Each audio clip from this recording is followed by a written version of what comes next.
संतप्त मानस शांत हों, जिनके गुणों के गान में वे वर्धमान महान जिन विचरे हमारे।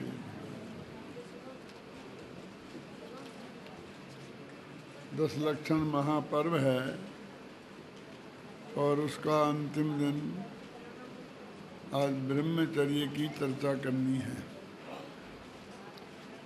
कल पूजन की पंक्ति के आधार पर कहा था कि आकिंचन ब्रह्मचर्य धर्म 10 सार है। तो ये आकिंचन और ब्रह्मचर्य 10 धर्मों का सार है। और एक पंक्ति और भी कही थी कि ज्ञानत धर्म 10 पेड़ चढ़ के। ब्रह्मचर्य ऐसा महान धर्म है कि अब इसके बाद जो अगला कदम है वो मुक्ति महल में, मार्ग में नहीं। क्या अंतर है मुक्ति महल और मुक्ति मार्ग में? जहाँ मार्ग समाप्त हो जाता है उसे मुक्ति महल कहते हैं। जब तक वो मार्ग में है तब तक वो मुक्ति के महल में नहीं है। और जब तक मुक्ति में महल में पहुंच गया तो मार्ग समाप्त हो गया, है ना। यहाँ से जबलपुर जाना है तो जब तक जबलपुर नहीं आया तब तक वो जबलपुर का मार्ग रहेगा, और जबलपुर आ गया तो मार्ग। दो बातें एक साथ नहीं हो सकती कि जबलपुर भी है और जबलपुर का मार्ग भी है। तो ये ब्रह्मचर्य मुक्ति का मार्ग भी है और मुक्ति भी है। क्यों? जो मार्ग समाप्त हो जाना चाहिए ना। कहते मुक्ति में भी तो ब्रह्मचर्य रहता है ना, आत्मा की रमणता रहती है ना। रही है अनंतानंत काल यथा तथा शिव परिणमय। जैसे वे परिणमित हुए हैं ऐसे वे अनंत काल तक रहेंगे मुक्ति में, है ना। इतना महान ब्रह्मचर्य धर्म क्या एकमात्र स्त्री सेवन तक सीमित किया जा सकता है कि उसके त्याग का नाम ब्रह्मचर्य व्रत है। जिसे हम आज ब्रह्मचर्य समझते हैं अथवा ब्रह्मचर्य का विरोधी समझते हैं, वो एक विशेष प्रकार की जो क्रिया प्रक्रिया है उसको ही हम ब्रह्मचर्य का घातक मानते हैं, और उसका त्याग हो गया तो हम उसको ब्रह्मचारी मान लेते हैं। मैं आपसे जानना चाहता हूँ कि एक इंद्रिय जीवों में वैसी कोई क्रिया देखने में नहीं आती तो क्या वो ब्रह्मचारी है? और कहेंगे हमें क्या दिक्कत है उन्हें ब्रह्मचारी मानने में, क्योंकि ना वे परस्त्री सेवन करते हैं ना वे स्वस्त्री सेवन करते हैं। तो उनको ब्रह्मचारी मान लेने में हमें कहाँ दिक्कत है? कि भाई साहब अभी अभी पढ़ा ना अपन ने कि शिव महल में पग धरा, इसके बाद जो अगला कदम मोक्ष में पड़ेगा तो वे एक इंद्रिय जीव क्या अगले कदम में मोक्ष में पहुंचेंगे? नहीं।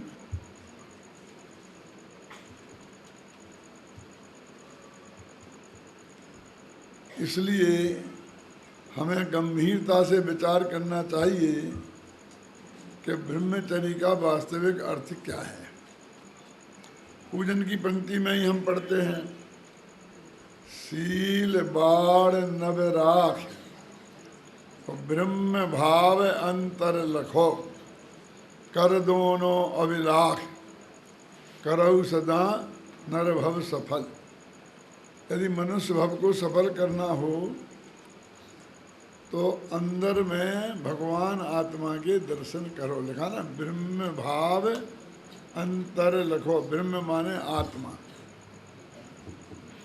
आप जानते हैं ब्रह्म और ब्रह्मा, इन दोनों में क्या अंतर है? उनके यहाँ भी एक परम ब्रह्म होता है और उसके फिर 3 रूप हैं, ब्रह्मा, विष्णु और महेश। जब ब्रह्मा बन जाता है तो वो कर्ता हो जाता है, जब वो ब्रह्म विष्णु बनता है तो वो रक्षा करता हो जाता है, और जब वो ब्रह्म महेश बनता है तो वो संहार करता हो जाता है। ऐसा उनके यहाँ कहते हैं। लेकिन जो वो ब्रह्म है ना, परम ब्रह्म जिसे बोलते हैं, वो ना करता है, न रक्षा करता है और न विनाश करता है, वो शुद्ध है उनके यहाँ भी। और उस परम ब्रह्म की आराधना को ही वे लोग धर्म कहते हैं। उत्कृष्टता की विचार आप गंभीरता से करें ना तो सर्वत्र ये बात आपको देखने में मिलेगी। और अपने यहाँ भी जो शुद्ध ब्रह्म परमात्मा, तो शब्द ब्रह्म जिन वाणी लिखा है पूजन की पंक्ति में, तो अपना जो शुद्ध आत्मा है वो ही परमात्मा है। परमात्मा नहीं, परम आत्मा, उत्कृष्ट आत्मा है। और उसमें चर्या, उसका नाम है ब्रह्मचर्य। ब्रह्मा में चर्या नहीं, ब्रह्म में चर्या, समझे ना? ये जो कर्ता धर्ता बनेगा ना पर पदार्थों का, तो ब्रह्मा हो जाएगा, वो ब्रह्म नहीं रहेगा। अपने ब्रह्माचर्य नहीं है, क्या है? ब्रह्मचर्य। ब्रह्म भाव अंतर लखो, तेरे अंदर में ही वो ब्रह्म भाव विराजमान है, उसे देखना ये निश्चय ब्रह्मचर्य है। और शील की रक्षा 9 बाणों से करना, मन से, वचन से, काया से, कृत, कारित और अनुमोदना से। ये 3 और 3 6 हो गए ना, तो 3 और 3 का गुणा करो तो 9 हो जाते हैं। 9 बाणें लगाकर शील की रक्षा करना माने ब्रह्मचर्य पालना, इसका नाम व्यवहार ब्रह्मचर्य है।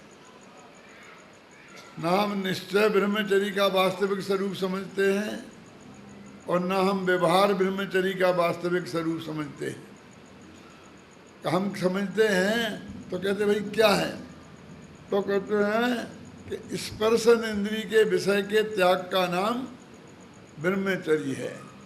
और स्पर्शन इंद्रिय का विषय क्या है, तो उसे हमने एक क्रिया विशेष तक सीमित कर दिया है। एन केन प्रकारेण हमने उसे छोड़ दिया और हम अपने को ब्रह्मचारी मानने लगते हैं, चाहे वो ब्रह्म का नाम भी नहीं जानते हों। और उस आत्मा की बात सुनते ही जिनको चिढ़ छूटती हो।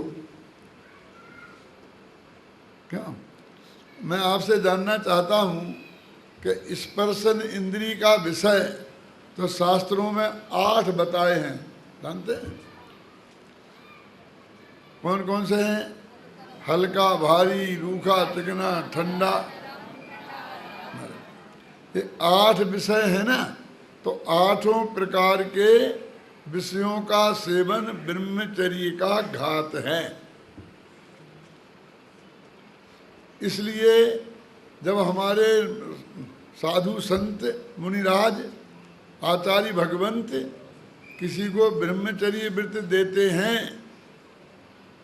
तो उसे ये कहते हैं चटाई पे सोना। कहते कि नहीं कहते हैं? क्यों चटाई पे क्यों सोना? बस हम तो स्त्री सेवन का त्याग कर दिया और ब्रह्मचारी हो गए, चटाई से क्या लेना देना है? क्यों कि नरम गद्दों पे सोना ये स्पर्शन इंद्रिय का विषय है। इसमें ब्रह्मचर्य का घात, कि नहीं, ब्रह्मचर्य के घात का दोष नहीं लगता है, घात होता है। क्यों? एसी में रहना, गर्मियों में, सर्दियों में भी हीटर लगा लेना, ये सब इंद्रियों के विषय हैं। तो कुछ लोग क्या समझते हैं कि हम तो ऐसे कठोर बिस्तर पर सोते हैं, क्योंकि ये नरम मुलायम बिस्तरों पर सोने से हमारी कमर में दर्द रहने लगता है, डॉक्टर की सलाह है। क्यों? और हमें तो यही अच्छा लगता है। अच्छा लगता है ना तुम्हें यही कठोर?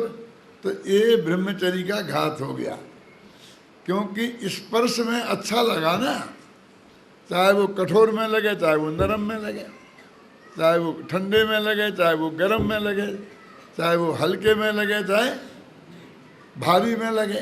ख्याल में आई ना? स्पर्शन इंद्रिय के 8 प्रकार के विषय हैं, तो हम वहाँ तक भी नहीं गए। लेकिन मैं आपसे पूछता हूँ कि अकेला स्पर्शन इंद्रिय का विषय ही ब्रह्मचर्य में घातक है, बाकी के 4 इंद्रियों का विषय नहीं है? क्यों? ये पूरी पकवान का स्वाद लेते लेते आत्मा का स्वाद लिया जा सकता है? क्यों? ये बाहर की सुगंध दुर्गंध सूंघते सूंघते आत्मा को जाना जा सकता है? बाह्य पदार्थों को देखते देखते आत्मा के दर्शन किए जा सकते हैं? बाह्य पदार्थों को सुनते सुनते कि आत्मा का अनुभव किया जा सकता है? तो ये 5 इंद्रियों के विषय आत्मा के अनुभव में घातक हैं कि नहीं? तो अकेले स्पर्शन इंद्रिय के विषय की बात क्यों करते हो? ये तो 5 इंद्रियों के विषय हैं। तो वो कहता है कि शास्त्र में लिखा है कि काम भोग के त्याग का नाम ब्रह्मचर्य है। क्या लिखा? कि काम भोग के त्याग का नाम ब्रह्मचर्य है। और काम भोग का अर्थ वो क्या करता है? वही क्रिया विशेष को, उसी को काम और उसी को भोग, दोनों को एक ही अर्थ करता है। लेकिन समय सार की 4थी गाथा की टीका लिखते हुए आचार्य जैसे लिखते हैं, काम माने स्पर्शन और रसना इंद्री का विषय, और भोग माने घ्राण चक्षु और कर्ण इंद्री का विषय। उनने ऐसा बंटवारा किया है, तो 5 इंद्रियों का विषय काम भोग हो गया ना।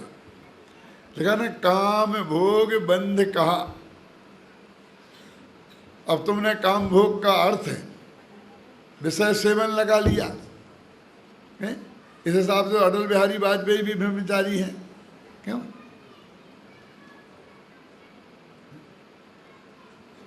आपके मोहन भागवत भी ब्रह्मचारी हैं। अरे भाई, ये लौकिक दृष्टि से अकेली शादी नहीं करना उसका नाम ही ब्रह्मचर्य होता, तो ये सभी ब्रह्मचारी होते ना अपने धर्म के हिसाब से। आज जो उत्तम ब्रह्मचर्य दिन है उसके हिसाब से सब ब्रह्मचारी हैं। लेकिन बस हमने अकेली शादी नहीं की और हम अपने को बाल ब्रह्मचारी बड़ी बड़ी डिग्रियां लगाने लग गए। और आज ये ब्रह्मचारी शब्द भी एज ए डिग्री के रूप में इस्तेमाल होता है। जैसे हम लिखते हैं शास्त्री, न्यायाधीश, MA, PhD। क्यों? ऐसे ही गौरव के साथ वो लिखते हैं। क्यों? दानवीर के बाल ब्रह्मचारी। ये तो बिल्कुल आत्मा का धर्म था। क्या? ये कोई उपाधि है, एक डिग्री है। मैं एक सच्ची घटना आपके सामने प्रस्तुत करना चाहता हूँ। सन 74 की बात है। सोनगढ़ में एक बहुत बड़ा पंच कल्याणक प्रतिष्ठा महोत्सव हुआ था। परमागम मंदिर का बना था ना, भगवान महावीर का पंच कल्याणक प्रतिष्ठा महोत्सव हुआ था। उसके 15 दिन पहले एक व्यक्ति मेरे पास आए और उन्होंने कहा, दादा मेरा एक काम करा दो। उन्होंने बोलो बोलो क्या काम है? कि पूज्य गुरुदेव श्री से मुझे पंच कल्याणक के टाइम पर ब्रह्मचर्य दिला दो। मैं कहा, तू लेने वाला, गुरुदेव देने वाले, ये बीच में मेरे को क्यों फंसाता है? मेरा क्या काम इसमें? नहीं नहीं साहब, आपकी बात गुरुदेव श्री टालते नहीं हैं, और आप कहेंगे तो वे जरूर जरूर मुझे ब्रह्मचर्य व्रत दे देंगे। लेकिन ऐसी बात क्यों करता है? तुझे ब्रह्मचर्य लेना है तो गुरुदेव क्यों नहीं देंगे? क्यों? इसमें शंका की बात क्या है कि साहब मैं उनके पास गया था लेकिन उनने मना कर दिया। तो मैंने कहा उनने मना कर दिया तो कुछ सोच समझ के मना किया होगा। ये मैंने अपनी किताब में लिखा है, 74 की घटना है, और मैंने 77-78 में किताब लिखी थी, उसमें ये बात लिखी है। कभी भी दे देंगे, उसमें क्या दिक्कत है? बोले मना कर दिया ना उनने। तो मैंने कहा गुरुदेव श्री ने मना कर दिया और तुम उसी बात के लिए मेरे से सिफारिश करवाना चाहता है, तो मेरी बात भी टल जाएगी। मैं जिस बात का मुझे पहले ही भरोसा हो गया कि गुरुदेव श्री को ये बात पसंद नहीं है, तो मैं ऐसी बात नहीं कहता किसी से भी। मुझे पक्का भरोसा है वो कि ये मेरी बात मानेंगे ही नहीं। आप तो कह दो साहब, आप तो कह दो साहब, नहीं मानेंगे तो मेरा भाग्य है, लेकिन मेरी भी तो इज्जत है कुछ। क्यों? यदि उन्होंने मुझे 4 बातें और सुना दी जिस कारण से तेरे को वो ब्रह्मचर्य व्रत नहीं दे रहे, तो मैं क्या करूँगा? नहीं, मैं तो नहीं कहूँगा नहीं दादा आपकी बात तो वे हर बात मान लेते हैं, आप पे तो उनकी बहुत बहुत कृपा है। मैंने कहा भाई बहुत अच्छी बात है ये तो, लेकिन एक बात कहता हूँ मैं तेरे से, आपसे नहीं, मैंने उससे कहा था कि गुरुदेव तुझे ब्रह्मचर्य व्रत ना देवें, ये तो वो कर सकते हैं, पर तुझे ब्रह्मचर्य से रहने से थोड़ी रोक सकते। तू ब्रह्मचर्य से रहना, देखो ब्रह्मचर्य से रहना हमारे लिए लाभदायक है कि किसी से लेना। ये ब्रह्मचर्य भी कोई लेने देने की चीज है? समझ गया? नहीं देते, नहीं देने दो, लेकिन आपको वे जबरदस्ती ब्रह्मचर्य से नहीं रहने के लिए तो बाध्य नहीं कर सकते ना। आप रहो ना ब्रह्मचर्य, वो तो मैं रहता ही हूँ, तो फिर क्या दिक्कत है? ये कोई समस्या नहीं है ना। नहीं साहब, नहीं साहब, नहीं साहब, बहुत पी। मैंने कहा ठीक है, मैं 1 साल भर बाद गुरुदेव से ये सिफारिश करूँगा, क्योंकि आज ही उनने मना किया है और आज ही करूँ मैं, ये बात नहीं है। लेकिन साल भर बाद मैं ज़रूर कहूँगा, और मुझे भरोसा है कि तुझे ब्रह्मचर्य व्रत मिल जाएगा। वो आदमी का नाम भी मेरे जबान पे बार बार आ रहा है, लेकिन लूँगा नहीं। समझ गया ना आपकी? मैं बोले साहब ऐसा मौका फिर कब मिलेगा? मैंने कहा कौन सा मौका? कि पंच कल्याणक हैं, 25,000 आदमी आए हैं, ऐसा मौका कब मिलेगा? मैंने कहा तुझे ब्रह्मचर्य लेना है कि 25,000 आदमियों के सामने ब्रह्मचर्य लेना है? बोल। अरे ब्रह्मचर्य वो देने वाले, तू लेने वाला, तीसरे का क्या काम? क्यों? ये तो बिल्कुल पर्सनल चीज है ना, इसमें ये भीड़ भाड़ का क्या काम है? उसे वास्तव में ब्रह्मचर्य नहीं चाहिए, तो ब्रह्मचर्य नाम की डिग्री चाहिए, और 25,000 जनता के बीच में वो मिले, गुरुदेव श्री देवें और सब लोग देख लें, तो गांव-गांव में उसकी पूंछ हो जाएगी। जिस मोक्ष मंडल में पहुंच जाएगा तो आइए आइए आइए आइए महाराज जी, क्यों? और कितना स्वागत सम्मान होगा। उसे क्या चाहिए समझे आप? जैसे कि हमने PhD की तो राष्ट्रपति के हाथ से हमारे लिए उसका सर्टिफिकेट मिले दीक्षांत समारोह में, और वो झग्गा पहन के हम जाएं, क्यों? ऐसा होता है ना, ऐसा ही हमें ब्रह्मचर्य भी लिया दिया जाता है। ये क्या है? ब्रह्मचर्य लेते हैं बहनें, माताएं, पुरुष, तो बड़े बड़े जुलूस निकलते हैं। देखो यहाँ वहाँ दिमाग मत दौड़ाना। मैंने पहले ही कह दिया कि हम अपने बात कर रहे हैं, हम किसी दूसरे की बात नहीं कर रहे हैं। ख्याल में आई ना? जुलूस हाथी पे बैठा के निकालेंगे हैं, 1000-2000 आदमी का भोजन रखेंगे और उस बहन को दुल्हन जैसी श्रृंगार करेंगे, क्योंकि आज दीक्षा ले रही ना हैं। बहुत बड़ा जुलूस निकालेंगे, बैंड बाजे निकालेंगे, 3-3 बैंड बाजे। मेरे समझ में नहीं आता है कि इसे शादी करने के लिए भी बैंड बाजे चाहिए, हाथी घोड़े चाहिए, क्यों? और ब्रह्मचर्य लेने के लिए भी बैंड बाजे चाहिए, हाथी घोड़े चाहिए, श्रृंगार चाहिए, 1000-2000 आदमी का भोजन चाहिए। ये दो बातें एक से कैसे हो सकती हैं? एक शादी और एक ब्रह्मचर्य, ये तो परस्पर विरुद्ध है ना।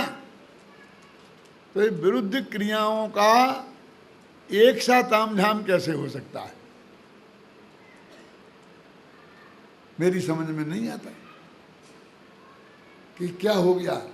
इसे पत्नी को ग्रहण करने के लिए भी बैंड बाजे चाहिए और पत्नी को छोड़ने के लिए भी बैंड बाजे चाहिए। तो ये ब्रह्मचर्य है, ये तो एक डिग्री जैसी हो गई, क्यों? यदि हम उन्हें लिख दें कि ब्रह्मचारी जी, तो नाराज हो जाते हैं। नहीं नहीं, बाल ब्रह्मचारी जी। मैंने कहा बाल का अर्थ समझते हैं आप? बाल किसे कहते हैं जानते हो तुम? बाल का अर्थ मूर्ख होता है। देख लो डिक्शनरी में जाकर के, मूर्ख होता है। ये बाल तप है ना, बाल वृत्त समय सार में आते हैं ना, कि उनको बाल वृत्त कहते हैं, बाल तप कहते हैं। तो अज्ञानी के तप आपके बाल वृत्त कहते हैं ना, बाल तप कहते हैं। यदि उसका अर्थ तुम्हें ये मालूम पड़ जाए कि ये होता है, तो कल से वो बाल हट जाएगा। कई बालक पर मैं ही ब्रह्मचारी ले लिया, जब समझते ही नहीं था कि ब्रह्मचारी पना क्या होता है, क्यों? और उनके शादी नहीं की। एक तो ऐसे ब्रह्मचारी कि शादी हो गई, बाल बच्चे हो गए, फिर ब्रह्मचारी बदल लिया। और एक ऐसे ब्रह्मचारी कि जिनने शादी नहीं की, क्यों? तो उन्हें क्या बोलते हैं? बाल ब्रह्मचारी। यदि उन बाल ब्रह्मचारियों से नाराज मत हो जाना, कोई बैठे हुए हैं बाल ब्रह्मचारी, तो यदि हम एक कह दें कि इनकी शादी नहीं हुई, फिर देखो क्या कहा। कौन कहता मेरी शादी नहीं हुई? 10-10 ऑफर आए थे, अच्छे अच्छे घर से आए थे। अरे मैंने शादी की नहीं है।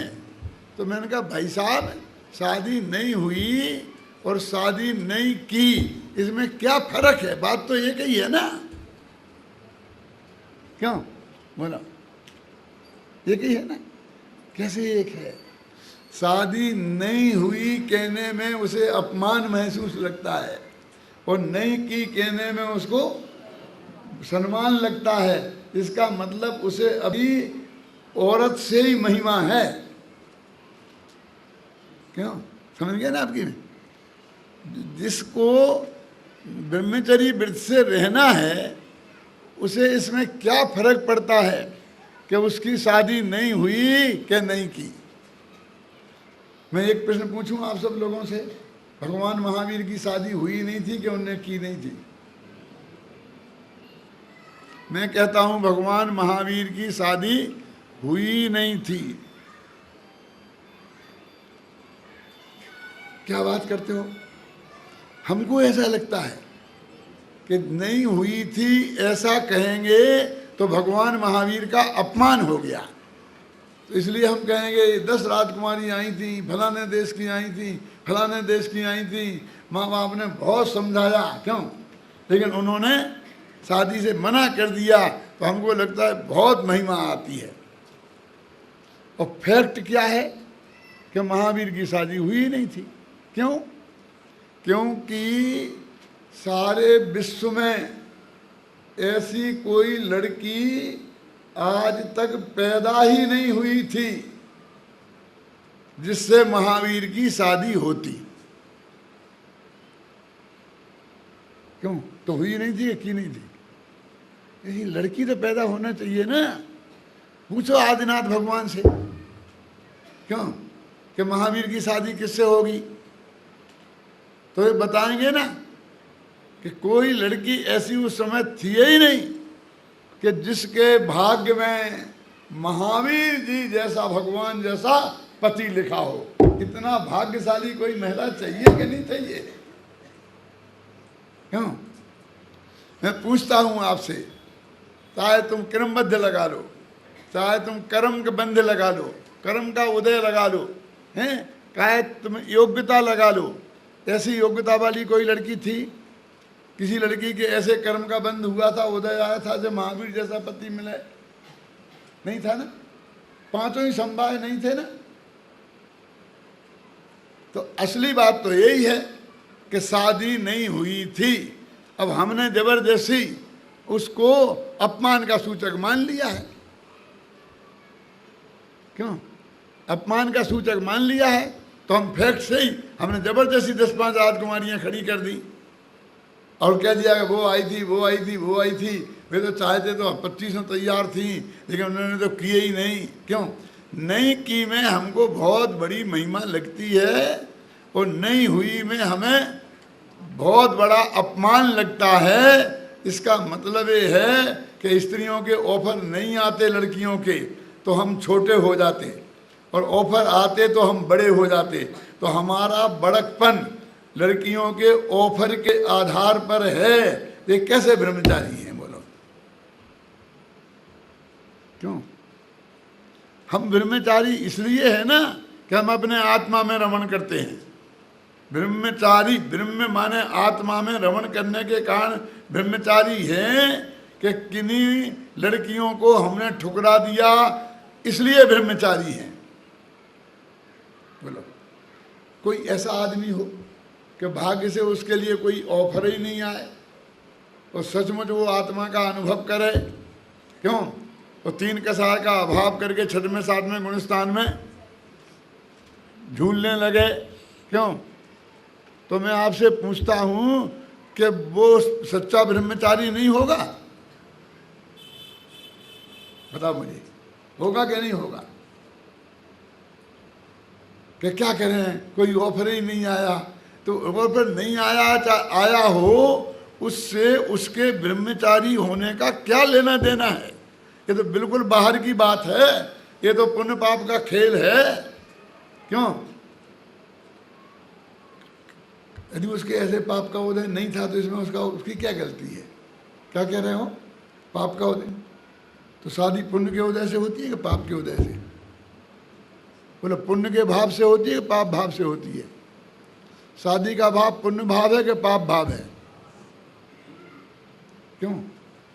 लोगों ने पहले से ही जान लिया कि ये आदमी बहुत वैराग्य प्रवृत्ति का है, इसके पास ऑफर ले जाने से कोई फायदा नहीं है, तो इसमें उसकी क्या गलती है? उसकी जन्म से प्रवृत्ति इतनी शुद्ध सात्विक थी। क्यों? कि जगत ने सोच लिया कि इसको करने से क्या फायदा। क्यों? बोलो, जिसके बारे में ये प्रसिद्ध हो कि ये तो ब्रह्मचर्य व्रत लेने वाला है, 24 घंटा आत्मा की चर्चा करता रहता है, तो उसके लिए कौन अपनी लड़की का ऑफर लेके जाएगा? बोलो।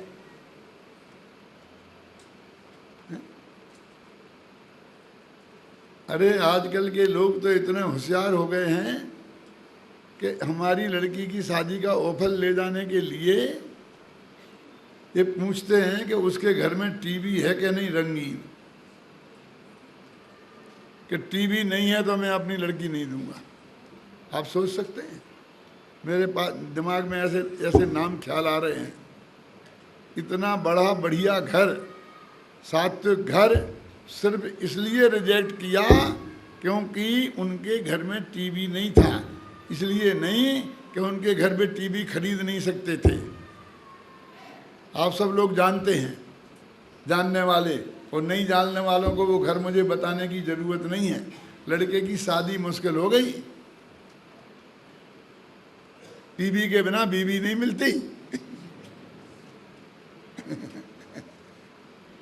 क्यों? क्योंकि वो कहती है कि भाई आज के ज़माने के साथ में राग रंग चाहिए, इसलिए वो शादी करेगी। जो कहे कि 2 साल में ब्रह्मचर्य व्रत ले जाएगा, उससे कौन शादी करेगा? कोई मूर्ख होगा तो करेगा। तो भगवान महावीर जिसकी परिणति इतनी निर्मल थी कि वो तो बिल्कुल आत्मा में ही मगन रहने वाले थे, उनसे कौन लड़की ऑफर लाती? लाए थे वे ना समझते, यदि लाए थे तो क्यों? मैं पूछता हूं कि ऑफर नहीं आना, जो काम हमें करना ही नहीं है और उसका ऑफर नहीं आना, ये डिस्क्वालिटी है क्या? क्यों? आपका बेटा है, आपका बहुत बड़ा बढ़िया धंधा है, उसके दुकान पे आपको बैठालना है और जितने की उसे नौकरी मिले उतने के नौकर आपके यहाँ 10-10 लगे हुए हैं। फिर कोई कहे कि दुकान पे बैठ गए क्योंकि नौकरी नहीं मिली। बोलो क्या मतलब है इसका? है? क्यों भैया तुम्हें नौकरी मिली कि नहीं मिली? कहीं से ऑफर आया था कि नहीं आया था? कि क्या फर्क पड़ता है? मुझे नौकरी करना ही नहीं है तो मेरे लिए ऑफर आया कि नहीं आया? क्यों? इंटरव्यू कॉल आया कि नहीं आया? अरे मैंने एप्लीकेशन ही नहीं दी। समझ में आए ना? तो हमें ब्रह्मचर्य की महिमा भी स्त्री से आती है। अब विचार करें हम गंभीरता से कि भाई हम ब्रह्मचर्य का कितना स्वरूप जानते हैं। अपनी बात चल रही थी कि अकेली एक इंद्री, एक क्रिया विशेष के त्याग का नाम ब्रह्मचर्य नहीं है, बल्कि स्पर्शन इंद्री के 8 विषय और 5 इंद्रियों के विषय, इनके त्याग का नाम ब्रह्मचर्य व्रत है। अपने शास्त्रों में 7वीं प्रतिमा में ब्रह्मचर्य व्रत बताया है। बोलिए, बताया ना? है ना? चरणानी योग में लिखा है कि नहीं स्पष्ट? ये तो हमारे समय सार की बात नहीं है, ये तो तुम्हारे चरणानी योग की बात है। क्यों? ये तुम्हारे श्रावकाचार्य की बात है ना? लिखा ना कि 7वीं प्रतिमा में ब्रह्मचर्य होता है। नक्की है। और प्रतिमाएं किनके होती हैं? सम्यक दृष्टि और सम्यक ज्ञानी के। क्यों? अब आपने ब्रह्मचर्य लिया है तो आपके कौन सी प्रतिमा है? कि हमारे कोई प्रतिमा नहीं है। हमने सोचा था कि एक संवेद शिखर में प्रतिमा ले लें। उसको यही पता नहीं है कि प्रतिमा किसे कहते हैं। ये भगवान में मंदिर में विराजमान मूर्ति का नाम प्रतिमा नहीं है। श्रावक के जो 11 दर्जे हैं ना, उनका नाम प्रतिमा है। क्यों? और उसने ब्रह्मचर्य ले लिया। तो मैंने कहा एक बहुत बड़े विद्वान से, ब्रह्मचारी विद्वान से, मेरे बहुत अभिन्न मित्र से, मैंने कहा एक बात बताओ, तुम ब्रह्मचारी हो? हाँ है। शास्त्र में लिखा है कि 7वीं प्रतिमा में ब्रह्मचर्य होता है, पर आपके कोई प्रतिमा है कि नहीं है? मैं सम्यक दर्शन की नहीं पूछता, मैंने कही कि वो है कि नहीं है, उसमें झगड़ा खड़ा हो जाएगा। क्यों? लेकिन 7वीं प्रतिमा नहीं है और आपके ब्रह्मचर्य है, तो मैं आपकी बात मानूं कि अरहंत भगवान की बात मानूं? मैं आपसे पूछना चाहता हूं, बहुत बड़े आदमी से पूछा था, आज भरी सभा में सबसे पूछ रहा हूं। बोलो, भगवान की बात मानूं कि आपकी बात मानूं? भगवान को कहते हैं कि 7वीं प्रतिमा में ब्रह्मचर्य होता है। ख्याल में है ना? 6वीं प्रतिमा तक वो गृहस्थी में रहता है, शादी करता है, बाल बच्चे होते हैं, तो दुकान कुछ धंधा भी करेगा नहीं, कौन खिलाएगा उसे? तो वो कमा के खाता है, बनाकर तो खाता ही है और कमा के खाता है। अरे जब तक गृहस्थी है, पत्नी है, तो पत्नी बना देगी, बिना बनाए खा लेगा। यदि ब्रह्मचारी हो गया बेटा तो बना के खाना पड़ेगा। कौन बनाएगा? कमा के भी खाना चाहिए और बना के भी खाना चाहिए।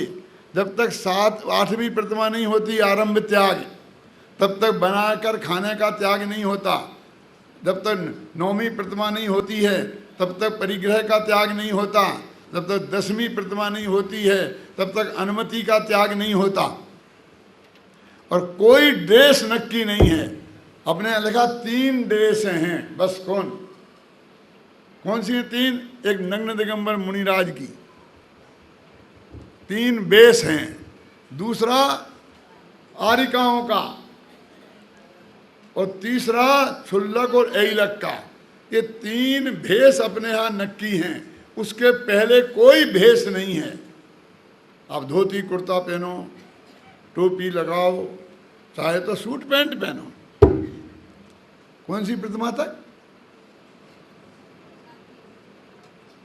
क्षुल्लक 10वीं प्रतिमा तक भाई साहब। और थे ऐसे लोग, पंडित बंशीधर जी, उनकी 7वीं प्रतिमा से ऊपर की प्रतिमाएं थीं और वे बराबर धोती कुर्ता पहनते थे और टोपी भी लगाते थे। कौन से बंशीधर जी? व्याकरणाचार्य नहीं, बीना वाले, इंदौर वाले, न्याय अलंकार। समझ में आया ना? ये समझ लो, कोई ड्रेस नक्की नहीं है, लेकिन इसने एक भी प्रतिमा नहीं है, कुछ नहीं है।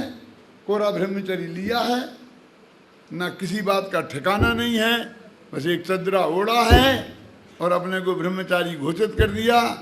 कमा के खाना तो बहुत दूर की बात है, बना के भी नहीं खाना है, बस समाज के ऊपर सारा बोझा डाल दिया है। समाज उनको बहुत आदर के साथ खिलाती है, इस बात की मुझे बहुत बहुत खुशी है। ये समाज की गुणग्राहकता की जितनी प्रशंसा मैं करूं वो कम है। मैं ये नहीं कहता हूं कि उन्हें नहीं खिलाना चाहिए, लेकिन मैं ये कहना चाहता हूं कि उनकी ड्यूटी दूसरे पर बोझा डालने की नहीं है, स्वयं पर करने की है, स्वयं करने की है। क्योंकि जब उन्हें कोई समाज व्यवस्था नहीं कर पाए, फिर देखो उनका पारा आज साथ में आज कितनी वो समाज की आलोचना करते हैं।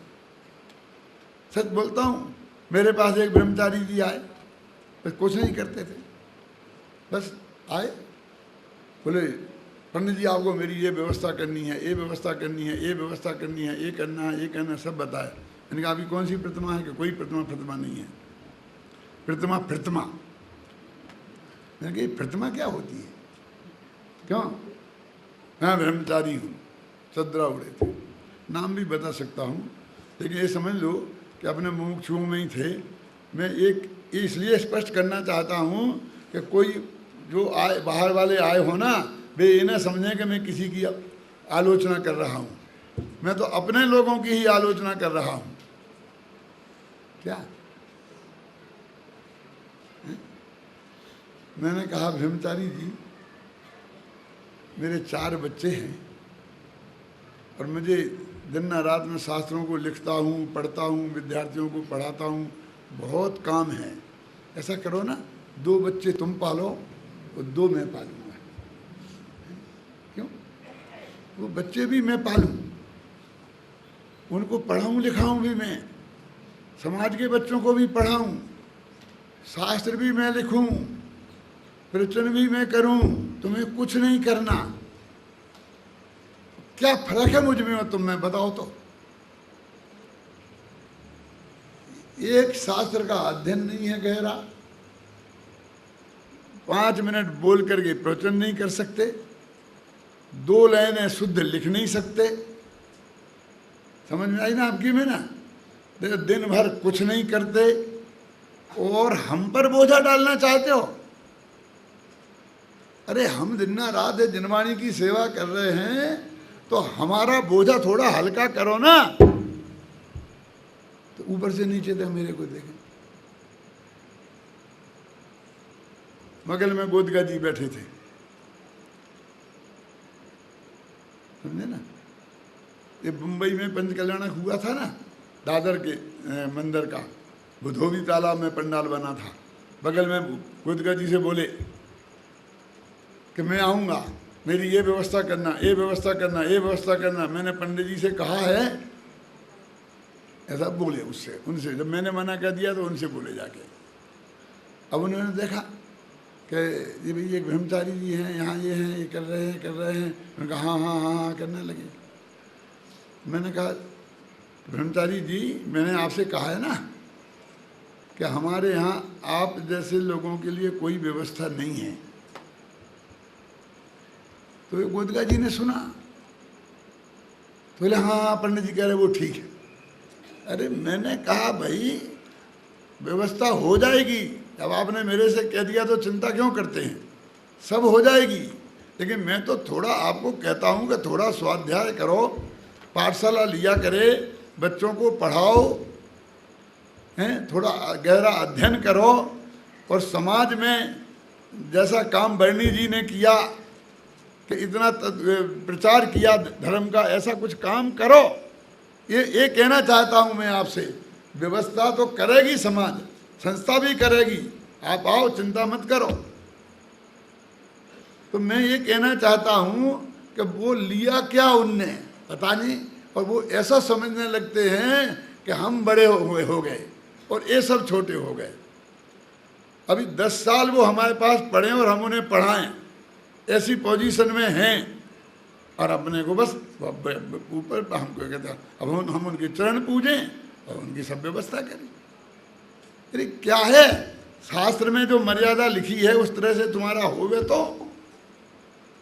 ब्रह्मचर्य का स्वरूप क्या है, न हम व्यवहार से बाहर के ब्रह्मचर्य का स्वरूप जानते हैं, और अंदर में ब्रह्म भाव अंतर लखो, अंदर में जो भगवान आत्मा है उसके अनुभव करने का नाम ब्रह्मचर्य है, उसकी तो कोई बात ही नहीं करता। क्यों?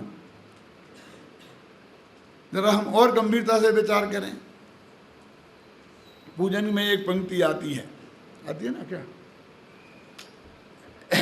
शील बाड़ नव राख ब्रह्म भाव अंतर लखो, कर दोनों अभिलाख। कला दोनों की, देखो अंतर में भगवान आत्मा का दर्शन करना और बाहर में शील की रक्षा 9 बाणों से करना, ख्याल में आए ना, ये व्यवहार ब्रह्मचर्य है। और हर गृहस्थ को दोनों प्रकार के ब्रह्मचर्य को अपनाना चाहिए, है ना। कर दोनों अभिलाष, दोनों की अभिलाषा करो तो तुम्हारा मनुष्य भव सफल हो जाएगा। ये ब्रह्मचर्य की निंदा नहीं है, ये ब्रह्मचारियों की निंदा नहीं है, वे तो परम पूज्य होते हैं। समझ में आई ना, उनकी तो जितनी प्रशंसा की जाए, आदर सम्मान किया जाए उतना कम है, लेकिन कुछ होवे ही नहीं। क्यों? बात ये तो उसकी चल रही है। तो बोले अरे साहब सही घटना है कि ये पूजा वालों के इनमें अकल थी क्या? नहीं, क्यों, क्या हो गया? देखो कितनी नारियों की निंदा की है। संसार में विष बेल नारी, क्यों तज गए योगी स्वरा। अब कितनी नारियों की, कितनी उसको विष बेल कही। नारी यदि विष बेल है तो तुम क्या अमृत के वृक्ष हो? जिस नारी यदि विष बेल है तो तुम उसी नारी में लगे हुए तो फल हो ना, तो तुम विष फल हुए। उसी नारी से पैदा हुए तो तुम क्या हुए बोलो? हटा देना चाहिए, बंद कर देना चाहिए, ऐसी पूजनों को बदल देना चाहिए। लेकिन जरा शांत रहो, सोचो सोचो क्या बात है इसमें। ऐसा ही एक प्रश्न रामचंद्र जी से हुआ था जब वे पंचवटी में थे ना। सीता और राम अंदर कुटिया में सो रहे थे और दरवाजे पर बैठे हुए लक्ष्मण सुरक्षा गार्ड का काम कर रहे थे। कमांडो थे ना उनके, जंगल में थे, एक राजकुमार, तो सुरक्षा तो चाहिए कि नहीं चाहिए। शूर्पणखा आई और लक्ष्मण को देखकर उस पर मुग्ध हो गई और जाकर लक्ष्मण से बोली कि मैं तुमसे शादी करना चाहती हूँ। शूर्पणखा तो उनके यहाँ है, उसका नाम दे दिया उसे। शादी का प्रस्ताव किया तो लक्ष्मण ने कहा कि हमारे यहाँ तो ऐसा रिवाज है कि शादी की चर्चा माँ बाप करते हैं, लड़का लड़की आपस में नहीं करते हैं, और लड़कियां खास कर जाकर किसी से ऐसा ऑफर करें, क्यों? यदि ऐसा तो इस पंचम काल में भी जमाना नहीं आया है लेकिन शूर्पणखा पहुंच गई उनके पास में कि मैं तो आपसे शादी करना चाहती हूँ। बहुत बहुत पीछे पड़ी तो उनने कहा कि मेरे बारे में कोई बात करनी हो तो आप मेरे बड़े भाई साहब भाभी साहब हैं, उनसे बात करें। कि ठीक है, उनसे बात कर लेते हैं। तो कुटिया के अंदर गई और रामचंद्र जी को देखा, सीता जी को देखा, तो देखकर रामचंद्र जी पर मुग्ध हो गई। तो रामचंद्र जी से जाकर उसने ये चर्चा तो नहीं की कि मैं लक्ष्मण से शादी करना चाहती हूँ, उससे ये प्रस्ताव किया कि मैं तुमसे शादी करना चाहती हूँ, रामचंद्र जी से। उन्हें तो मालूम नहीं था कि लक्ष्मण के साथ क्या बात करके आई है। तो उन्होंने कहा बहन मैं तो शादीशुदा हूँ, मेरी तो पत्नी साथ में है। और वे क्या जवाब देते? तो वो वहाँ पर बहस करने लग गई। और उसमें मैथिली सन गुप्त ने बहुत अच्छे शब्दों में लिखा, तो क्या नारियाँ, तो क्या नर नहीं होते हैं दो दो पत्नी वाले? अरे मनुष्य तो अनेक शादियाँ करते हैं, दो हो जाए तो क्या फर्क पड़ता है। फिर उसने व्यंग किया कि नरकृत शास्त्रों में जितने बंधन हैं वे सब नारी को लेकर और अपने लिए सभी सुविधाएं पहले ही कर बैठे नर। क्या अर्थ है इसका? कि शास्त्र सब पुरुषों ने लिखे, इसलिए उनने अपने लिए तो सब सुविधाएं लिख ली, 96,000 शादियां कर सकता है, और सारे बंधन नारियों पर डाल दिए कि तुम दूसरी शादी नहीं कर सकते। क्या कहते हैं कि नरकृत शास्त्रों में सारे बंधन हैं नारी को लेकर और अपने लिए सभी सुविधाएं पहले ही कर बैठे नर। अब तुम्हें तो सुविधा है ना, तुम दूसरी शादी भी कर सकते हो पहली शादी के होते हुए भी। इसके लिए उसने व्यंग्य किया। मैथिली सन उसने कहा था कि नहीं कहा था ये तो भगवान जाने, लेकिन मैथिली सन गुप्त को एक बात कहनी थी तो उनने इस तरकीब से उस बात को प्रस्तुत किया। तो रामचंद्र जी ने क्या जवाब दिया, ये बहुत सुनने लायक है। तो क्या नारियां शास्त्र रचना कर अब बहुपति का करें विधान, पर उनके सतीत गौरव का नर ही करते गुणगान। कि बेटी अब क्या चाहती हो कि औरतें भी पढ़ी लिखी हो गई, अब वे भी शास्त्र बना, कौन रोकता है उन्हें? तो अभी तक तो पुरुषों ने शास्त्र लिखे थे, अब महिलाएं भी लिख सकती हैं। और फिर वे ऐसा करें कि अपने लिए तो 96,000 शादियां करना लिख ले रहे और पुरुषों को एक शादी करने का विधान बना दे। क्या क्या क्या कहा? तो क्या नारियां शास्त्र रचना कर अब बहुपति का करें विधान। क्या चाहती हो तुम? ऐसा करना चाहती हो क्या? लेकिन मैं कहता हूं, वो कभी कहता है, पर उनके सतीत गौरव का करते हैं नर ही गुणगान। तुम्हें ये मालूम है कि इन महासतियों के सतीत्व का गौरव की महिमा किसने गाई है? उन्हीं मनुष्यों ने गाई है। सीता की प्रशंसा की, सावित्री की प्रशंसा की, द्रौपदी की प्रशंसा की, तो किसने की? उन पुरुषों ने की। ये क्यों भूल जाती हो? देखो सतियां तो बहुत हो गई, कोई कहता 16 सती, कोई कहता 24 सतियां। एक आध सत्ता हुआ हो तो बताओ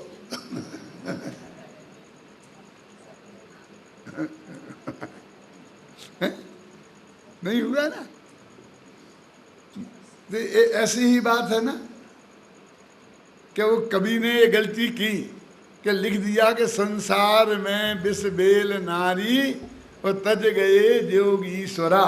तो अब कुछ पूजने औरतें बना लें और उसमें लिख दें संसार में विष वृक्ष नर सब तज गई जोगीश्वरी।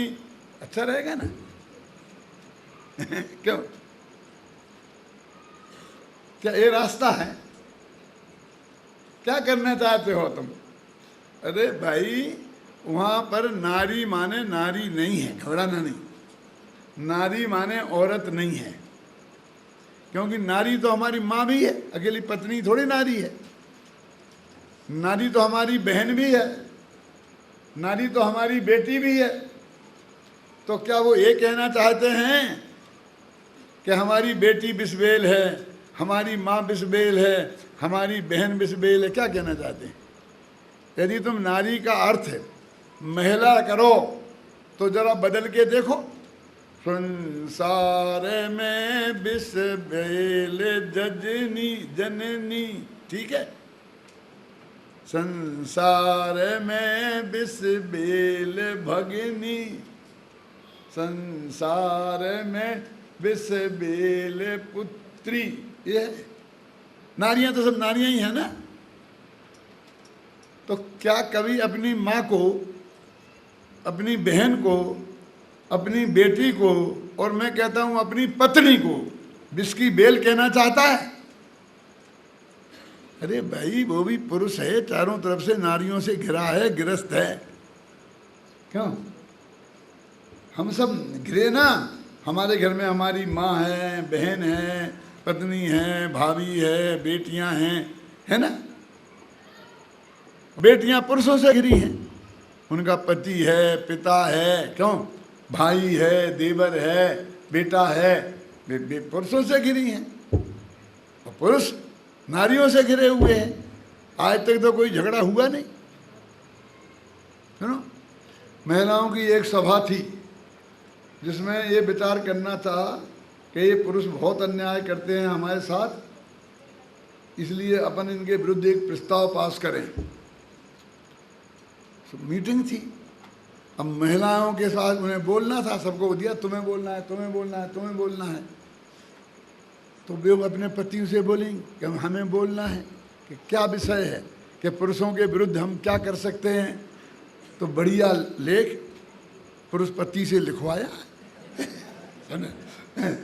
पति ने लिखा और पत्नी ने रटा, और रट के बार बार सुनाया। पति ने करेक्शन कराए, समझना।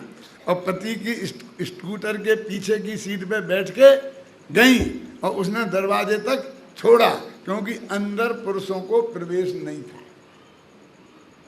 समझ नहीं ना? और अंदर बहुत जोरदार भाषण हुए, किनके? पुरुषों के खिलाफ। प्रस्ताव भी पास हुआ। और जब वहां से बाहर निकली तो दो महिलाएं एक साथ नहीं गईं। एक एक पुरुष बाहर खड़ा था और उसके स्कूटर पे पीछे बैठ बैठ के सब रवाना हुई। और पति ने पूछा, तेरा भाषण कैसा रहा? आ गया, अरे मैं टॉप पे हुई, बहुत प्रशंसा हुई मेरे भाषण की। क्यों? ये असली रूप तुम्हें बेटा पता नहीं है कि पुरुष और स्त्रियों में कितना प्रेम है। अरे उसे छोड़ने का उसका पति आया होगा, कि भाई आया होगा, कि बाप आया होगा, कि बेटा आया होगा। क्यों? अभी यहाँ ये माताएं घर घर जाएंगी, इन्हें कौन ले जाएगा? कोई दूसरी महिला ले जाएगी? क्यों? ये किसके साथ जाएंगी? ये जबरदस्ती की तुम फूट डाल के खड़ी करते हो पार्टी बंदी, कि इन्होंने महिलाओं की निंदा की, ये की, ये की, ये की। अरे क्या है ये? नारी का मतलब वहाँ औरत नहीं है। नारी माने विपरीत सेक्स के साथ भोगने का भाव, वो चाहे पुरुष के अंदर हो और चाहे वो महिला के अंदर हो। अब क्या करे, भाषा में एक स्त्रीलिंग है और एक पुल्लिंग है। अब वो चाहे ये लिखता कि बिस्बेल नारी या बिस्बेल नर, मेरे कहने का मतलब एक तो बनाना पड़ेगा ना मुख्य, क्योंकि वो पुरुष था इसलिए उसने इस भाषा में लिख दिया। लेकिन उसका आशय किसी महिला की निंदा करना बिल्कुल नहीं है। उसका आशय तो विपरीत सेक्स के प्रति तुम्हारे हृदय में अरुचि पैदा करना है। वो विषय कसाय को विषबेल बता रहा है, किसी माँ बहन को विषबेल नहीं बता रहा।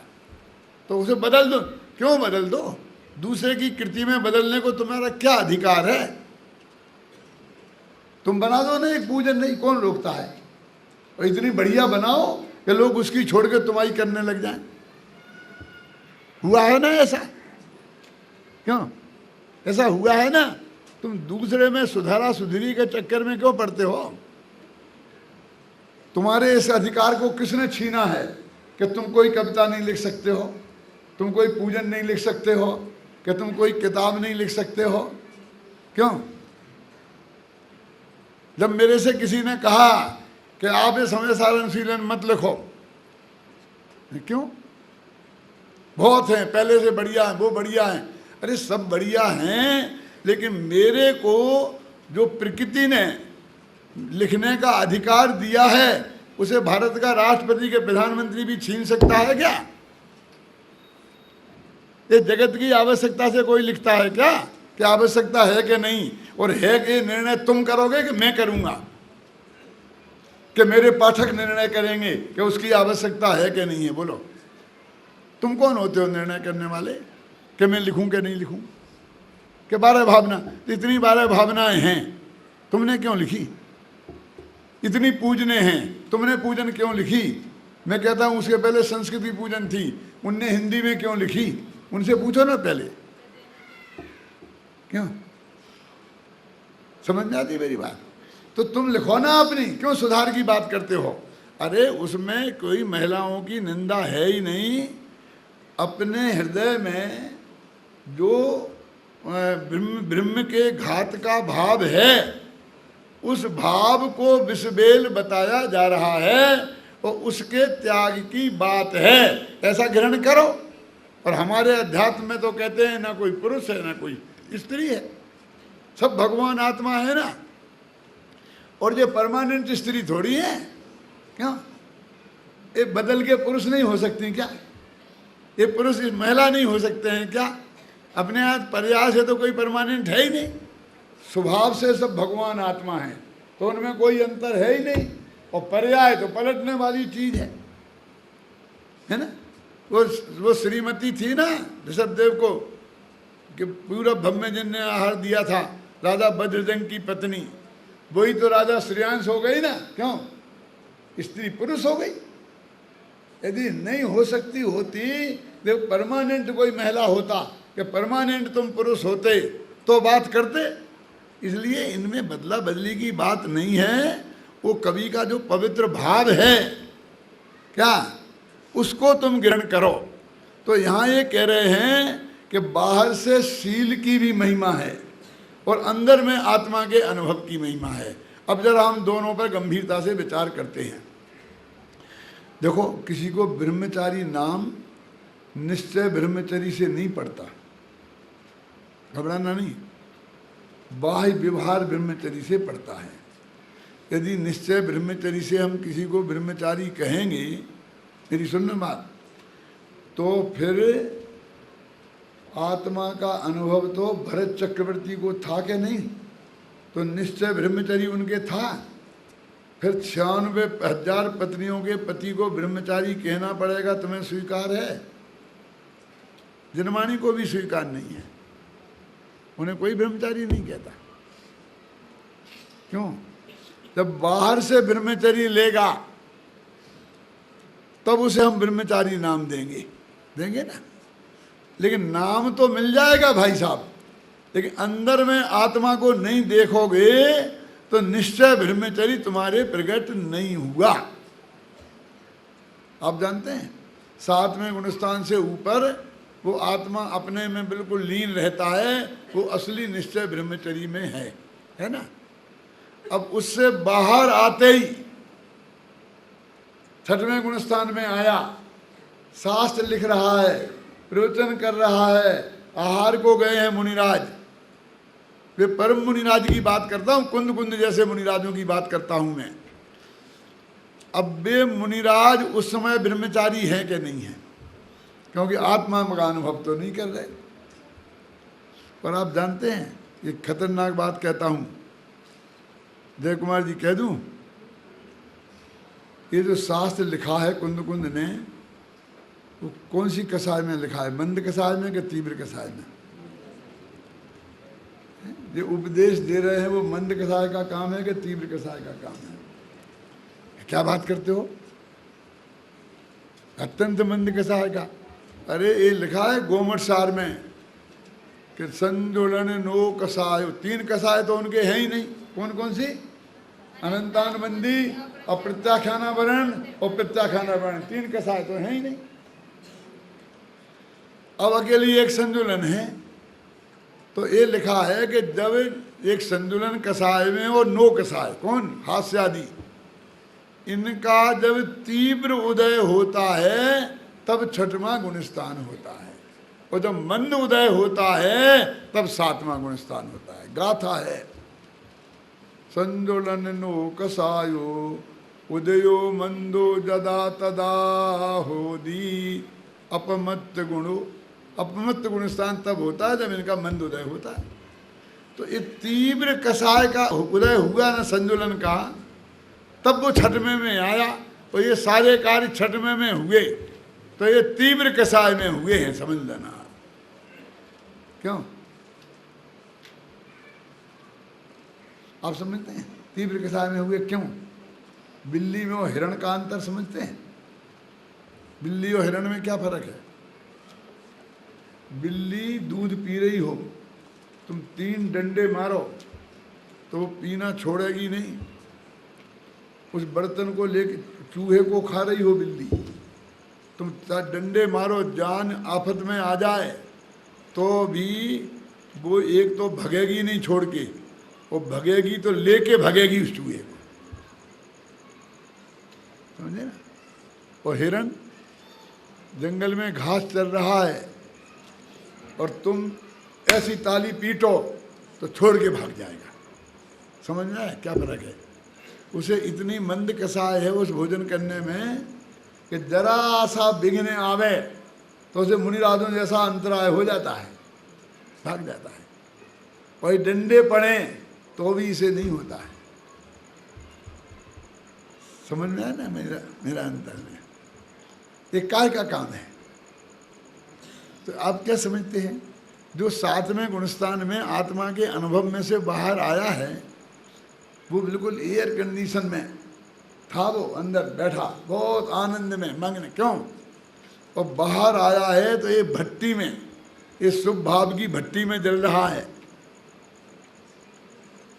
अब वो यहाँ कब तक रह सकता है? वो तो आदमी चाहेगा कि दौड़ करके मैं अपने उसमें एयर कंडीशन कमरे में घुस जाऊं।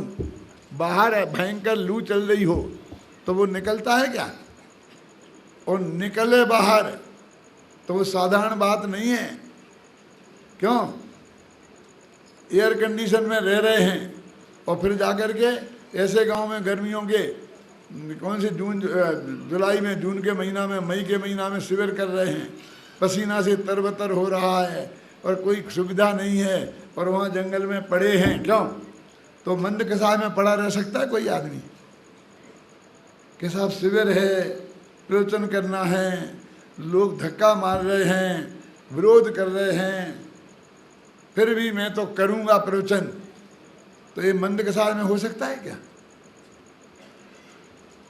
तो ये तीव्र कसाय का काम है कि हाँ भाई साहब, शास्त्र कहते हैं, मैं नहीं कहता हूँ, मेरा नहीं, कुंद कुंद का।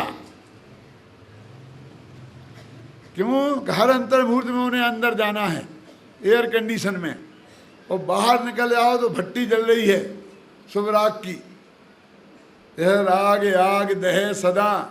और तब उन्होंने एक ग्रंथ लिखा, तब उन्होंने प्रवचन में कुछ बात कही। ये सारे कार्य ईर्ष्या समिति पूर्वक चलना, भाषा समिति पूर्वक बोलना, ऐसा समिति पूर्वक आहार करना, आदान निक्षेपण समिति पूर्वक किसी कमंडल उठाना रखना और मलमूत्र का क्षेपण करना, ये सब 6वें गुणस्थान माने संतुलन के तीव्र उदय में होता है। ये तीव्र उदय के काम है। जैसे आप दृढ़ संकल्प बोलते हैं ना, वो अच्छे काम में होता है ना, तो हम उसे बहुत बढ़िया बढ़िया हमने नाम दे दिए हैं। लेकिन आचार्यों ने क्या नाम दिया? वो शास्त्र के आधार पर नाम दिया है, ये कोई अपने घर से नहीं दिया। अपन ब्रह्मचर्य की बात कर रहे थे ना, कि हम बाहर से ब्रह्मचारी व्रत लेने के आधार पर हम ब्रह्मचारी कह सकते, आत्मा के अनुभव के आधार पर नहीं कह सकते।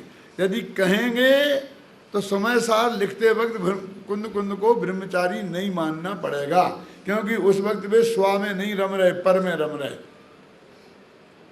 क्यों?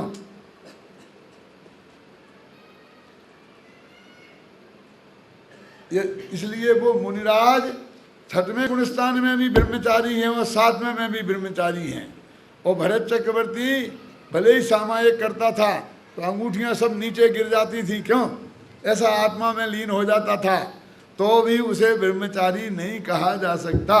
ब्रह्मचारी नाम तो बाह्य में तो शील की 9 बार से रक्षा करे उसके आधार पर ही दिया जा सकता है। अब मैं पूछता हूं कि ब्रह्मचारी लोग 9 बार से रक्षा करते हैं शील की? मन से, वचन से और काया से और कृत्य और कारित और अनुमोदना।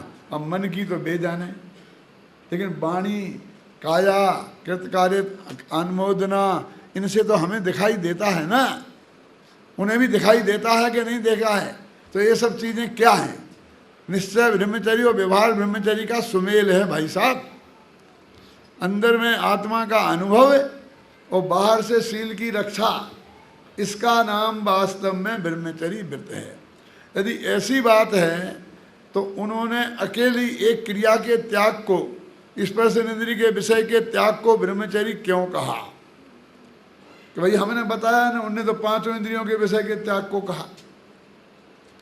जब वो हमारे मुनिराज आचार्य महाराज और गुरुदेव कांजी स्वामी भी किसी को ब्रह्मचर्य व्रत देते थे ना, तो पहले कह देते थे शुद्ध सात्विक खान पान, मोटे छोटे कपड़े पहनना, नीट एंड क्लीन पहनो, उसमें कोई विरोध नहीं है, लेकिन ये शौक के नहीं, बढ़िया तेल फुलेल नहीं, ये श्रृंगार की वस्तुएं नहीं, समझ गए ना? ये कराते कि नहीं कराते हैं? ऐसी जगह रहना, यानी ये सब चीज़ें भी उस ब्रह्मचर्य में शामिल हैं। यदि 5 इंद्रियों के विषयों का त्याग शामिल है, सुनना मेरी बात, तो फिर अकेला स्पर्शन इंद्रिय के विषय के त्याग को ब्रह्मचर्य क्यों कहा? बस एक बात पकड़ के बैठे। देखो, स्पर्शन इंद्रिय है अखंड और 4 इंद्रियां हैं खंड खंड। जरा विचार करो अब गंभीरता से। यदि कर्ण इंद्रिय के विषय के त्याग को ब्रह्मचर्य कहते तो जिनके कान नहीं हैं, ऐसे 4 इंद्रिय जीव, उनके तो कर्ण इंद्रिय के विषय का सेवन है ही नहीं, तो उन्हें ब्रह्मचारी कहना पड़ता। आपका मन मानता है कि वे ब्रह्मचारी हैं। यदि चक्षु इंद्रिय के विषय के त्याग को ब्रह्मचर्य कहते, सुनना, तो 3 इंद्रिय जीवों को ब्रह्मचारी मानना पड़ता, क्योंकि उनकी आंखें ही नहीं हैं, तो दूसरे माँ को गलत निगाह से कैसे देखेंगे? यदि घ्राण इंद्रिय के विषय के त्याग को ब्रह्मचर्य कहते तो 2 इंद्रिय जीवों को ब्रह्मचारी कहना पड़ता।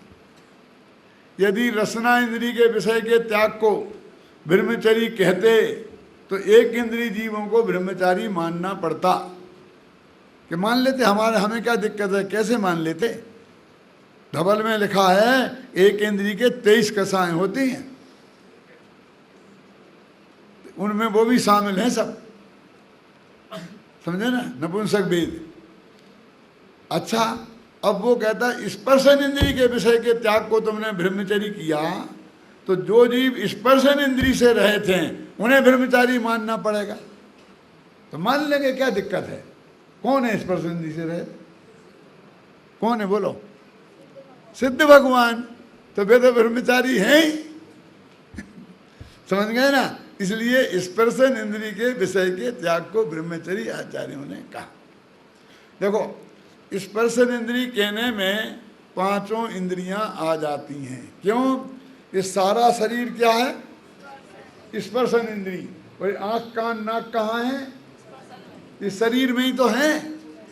तो हमने स्पर्शन किया तो पांचों इंद्रियां आ गई। अकेली आँख कहते तो सारा शरीर नहीं आता, आँख में नाक नहीं आती, लेकिन स्पर्शन में पांचों इंद्रियां आ गई। ये चार इंद्रियां तो आनी जानी हैं, ये परमानेंट नहीं है। अब मर के हम चार इंद्री हो गए तो एक गई, फिर पांच इंद्री हो गए तो आ गए कान। क्यों? तो अनादिकाल से इनका हमारा साथ नहीं है, आँख कान नाक का, लेकिन शरीर का अनादिकाल से साथ है। स्पर्शन इंद्री से कभी आत्मा खाली नहीं रहा। तो अनादि से अखंड रूप से हम स्पर्शन इंद्री के गुलाम हैं, कर्ण इंद्री के नहीं, नेत्र इंद्री के नहीं। ये काल की दृष्टि से भी अखंड है, समझे ना, क्षेत्र की दृष्टि से भी अखंड है। देखो हम राजस्थान का में म्यूनिसिपैलिटी का चुनाव लड़े और प्रधानमंत्री बन जाए, संभव है? प्रधानमंत्री के लिए लोकसभा का चुनाव लड़ना पड़ेगा, और फिर लोकसभा का चुनाव लड़के जितने जीत के आएंगे ना, उन सब का बहुमत प्राप्त करना पड़ेगा, तब प्रधानमंत्री बनोगे। पूरे भारत को जीतना हुआ वो। तो यदि हमें ब्रह्मचारी बनना है अखंड, तो पूरी इंद्री को अखंड पने से जीतना पड़ेगा। खंड खंड को, आँख को कान को जीतकर हम नहीं बन सकते हैं। राजस्थान में को जीते और भारत केसरी बन जाए। अरे राजस्थान केसरी बनोगे, भारत केसरी नहीं, पहलवान लोग बनते ना, भारत केसरी, राजस्थान केसरी हैं, बनते कि नहीं बनते? तो इस स्पर्शन इंद्रिय अखंड है। और ये देखो, ये तो कभी कभी इनका भोग होता है, 24 घंटा नहीं होता। आंखें बंद करके आप बैठ गए, सो गए, तो इस कर्ण का नहीं सुन रहे, कर्ण इंद्री का भोग नहीं है। लेकिन स्पर्शन इंद्री का तुम सो जाओ तब भी ठंडी गर्म हवा तो लगेगी ही ना। उसके भोग से आप कभी नहीं बच सकते, उसका अखंड भोग होता है। इसलिए आचार्यों ने बहुत सोच समझकर स्पर्शन इंद्री के विषय के त्याग को ब्रह्मचर्य कहा, और उसमें पांचों इंद्रियां शामिल हो गईं। कि हम कान में पांचों को शामिल कर लेते कि ऐसे तुम्हारे कहने से कर लेते, इसमें वे शामिल हैं, इसलिए शामिल हो गई। तो इंद्रिय के, पांच इंद्रियों के विषयों का त्याग नहीं होगा, ख्याल में है ना, तब तक आत्मा का अनुभव नहीं होगा। अब ये इंद्रियों को जीतने के तुम इतने पीछे क्यों पड़े? ये कोई अपनी शत्रु हैं? अरे ये तो हमें सहयोग करती हैं, जानने में, समय सार पढ़ने में सहयोग करती हैं, तुम्हारा प्रवचन सुनने में सहयोग करती हैं, कान करते कि नहीं? इन्हें शत्रु क्यों मान रहे? और हमें मजा लेने में भी, अभी तुम्हारा प्रवचन सुनने में हम सहयोग कर रही हैं, अभी कभी सम्मेलन सुनेंगे, क्यों? उसमें भी मजा आएगा, उसमें भी हम सहयोग करेंगी। सिनेमा देखेंगे, उसमें भी सहयोग करती हैं। ये तुम्हारा मजा में, आनंद में भी सहयोग करती हैं, सुख में भी सहयोग करती हैं, और ज्ञान में भी सहयोग करती हैं। इन्हें जबरदस्ती शत्रु घोषित कर रहे। कहते भैया जिस सुख में ये सहयोग करती हैं वो सुख नहीं है, वो दुख ही है। और जिस ज्ञान में ये सहयोग करती हैं वो पुद्गल का ज्ञान है, क्योंकि रूप रस गंध स्पर्श पुद्गल में है, आत्मा में नहीं है। इसलिए ये हमारी शत्रु हैं। क्यों है शत्रु? कि जब तक हम इनके माध्यम से जानते देखते रहेंगे तब तक भगवान आत्मा को नहीं देखा जाता है सकता। लोग कहते हैं कि झूठा है संसार, आंख खोल कर देखो, कहते क्या नहीं? और मैं कहना चाहता हूं, सच्चा है तेरा आत्मा, आंख बंद करके देख। ये आत्मा आंख खोल के देखने की चीज नहीं है, आंख बंद करके देखने की चीज है। देखो हमारे भगवान की मूर्ति खुली आंख है क्या? नहीं है, खुली आंख नहीं है ना। ये भाई बंद भी नहीं है, घबराना नहीं। खुली आंख दूसरों को देखने की निशानी है, और बंद आंख सो जाने की निशानी है। इसलिए हमारे भगवान की आंख ना खुली है ना बंद है। नासाग्र दृष्टि बोलते हैं ना, सभी बीत आगी शांत मुद्रा दृष्टि नासा पर धरे। लिखा कि नहीं लिखा? नासा पे दृष्टि है, नाक को नहीं देख रहे। अब उसकी विस्तार से कभी बात, जब मैं कभी ध्यान की चर्चा करूंगा तब बताऊंगा, अभी मेरे पास समय नहीं है, समय हो गया है। तो मैं ये कहना चाहता हूं कि पांचों इंद्रियां सिर्फ पुद्गल को देखने का काम करती हैं, और पुद्गल के देखने में आत्मा का कोई हित नहीं है। आत्मा को देखना है तो इसे देखना बंद करना पड़ेगा। अब देखिए, आंखों पे तो हमारे गेट लगे हैं, तो बंद करना हो तो बंद कर लिया, खोलना हो तो खोल लिया। जबान पे भी गेट लगा है, खोल लिया, बंद कर दिया। कान का क्या करें? कान का क्या करें भाई साहब? नाक का क्या करें? बंद करेंगे तो सांस कैसे लेंगे? कान में तो बातें आएंगी ही ना, और स्पर्शन में तो ठंडी गर्म हवा लगेगी ही ना। इन्हें कैसे रोक सकते हैं? तो एक उपाय है कि अपना ध्यान इन पे से हटाकर आत्मा पे ले जाओ, तो ये पांचों इंद्रियों से ज्ञान होना बंद हो जाएगा। कभी कभी ऐसा नहीं होता है कि जब तुम यहाँ शांत प्रेम से हमारा प्रवचन सुन रहे, सामने से बारात निकल जाए तो आपको पता नहीं चलता? होता कि नहीं होता? और कोई पूछे, आप यहाँ बैठे थे और सामने से कोई निकल गया, बारात निकल गई, तो आप कहते मुझे पता नहीं। कि पागल है, बाजे गाजे के साथ बारात निकल गई, इसे पता नहीं चला। ऐसा अपने साथ होता है ना। किसी विषय का आप चिंतन करते हो, विषय कसाय का, तब भी आपको बारात निकलने का पता नहीं लगता है। तो तुम आत्मा का चिंतन करोगे तो पर पदार्थों का ज्ञान उस समय नहीं होगा, और पर पदार्थों का ज्ञान होगा तो आत्मा का दर्शन नहीं होगा। आत्मा का दर्शन नहीं होगा तो ब्रह्म का दर्शन नहीं हुआ, तो ब्रह्मचर्य नहीं हुआ। तो ये पांच इंद्रियां आत्मा की शत्रु हुई कि मित्र? अपन जितेंद्रिय जिन बोलते हैं ना, इंद्रियों को जीतना, इंद्रिय को जीतना। तो जीतना माने क्या? बस इतनी बात कह के मैं खत्म करूंगा। आप रेलवे स्टेशन पर गए और आपका सामान देखा कि बहुत सामान है, 4 तो बैग हैं, बड़े बड़े हैवी हैं, तो कुली आएंगे और बिल्कुल ठाठ से दूर खड़े रहेंगे। आपके भैया भैया उठाओ ना सामान। फिर जी क्या दोगे? 500 रुपया लगेंगे। क्या लूट मची है? तो ठीक है, ले जाओ। दूसरे कुली से बात करोगे, वो बात नहीं करेगा। फिर क्या करोगे? अरे भैया चल चल, उचित पैसा ले लेना। नहीं नहीं, मैंने कह दिया 500। क्यों? बोलो। अब वो कुली माल ले जाएगा तो वो जीता कि आप जीते? आप अंदर में हार महसूस कर रहे और कुली अपने को जीत महसूस कर रहा है। पर आपके पास इतना सामान है कि आप ले जा सकते हो, और कुली ने कहा 50 रुपया लूंगा, 25 लेता कि नहीं? कि नहीं, तो उठाए हाथ से और चलने लगो। हाँ बाबूजी बाबूजी आओ। क्यों? आपका सामान ले लेगा और वो हार महसूस करेगा, और आप जीतने का उपाय उससे काम कराना नहीं है। जीतने का उपाय अपना काम खुद करने की ताकत रखना है। यदि आप नहीं अपना काम नहीं कर सकते तो फिर कुलियों की गुलामी करनी पड़ती है। आत्मा अपने को जानने का काम खुद नहीं करे और इंद्रियों के सहयोग से करना चाहे तो बेटा गुलामी के हाथ लगेगी। तो कहते हैं कि आत्मा के दर्शन में इंद्रियों की गुलामी की बिल्कुल जरूरत नहीं है।